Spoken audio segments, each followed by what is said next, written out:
Hey, so if you've checked out the last tutorial, I'm going to do the same cut tool. I'm going to use this tool right here to show you just a different approach. Sometimes as a designer, sometimes when you're working with these programs, you want to pick the best approach that works for you. And there's always several approaches.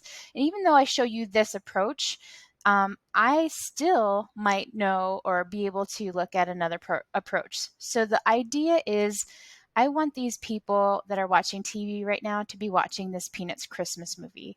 And so I already have my two images. I'm going to unlock this layer. And I also want this background layer to be on the top. So now my Peanuts is on the bottom. So it's behind it and I can't even see that it's there, but it's there. It's just hidden. I'm also going to take this background image and I'm going to change the opacity down. So far, a lot of these things are the same. It's just I'm working with a different image. And now I want to start working with this cut tool. And I want to make sure I'm on the background image. And I'm interested in removing the TV that's there. So I'm going to hit remove from mask.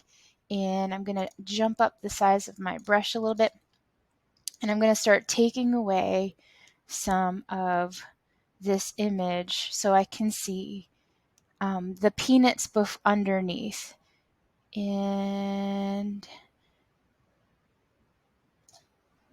so as soon as I let go, I can start to see my peanuts movie underneath this TV.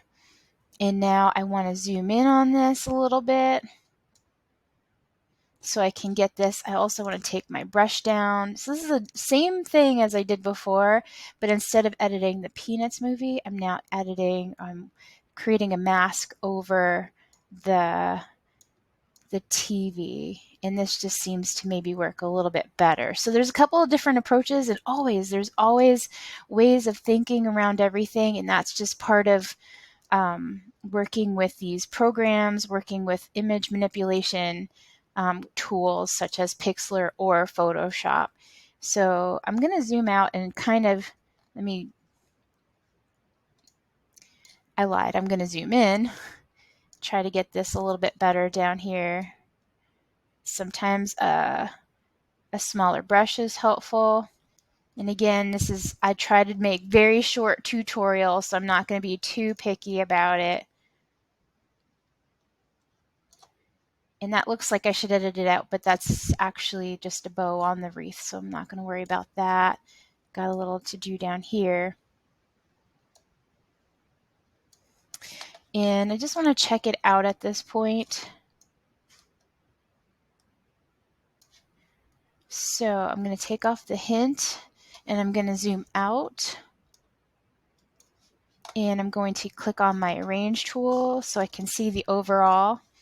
And I'm even going to bring this transparency back up. So now already I might want to fine tune this a little bit.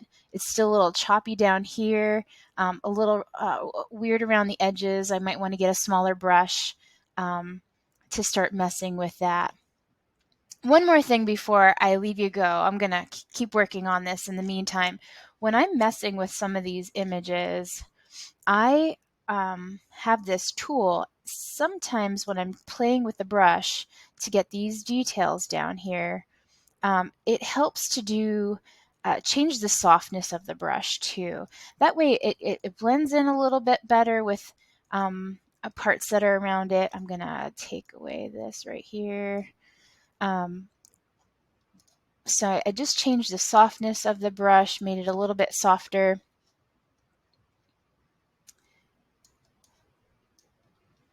Move this up a little bit. It's looking pretty good at this point.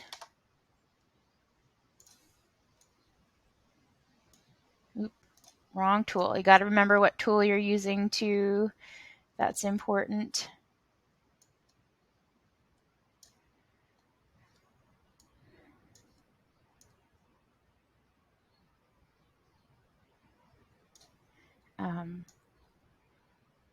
But yeah, I'm interested. I guess I'm getting involved a little bit in fine tuning here and refining, and it's all about the size of the brush, the softness of the brush.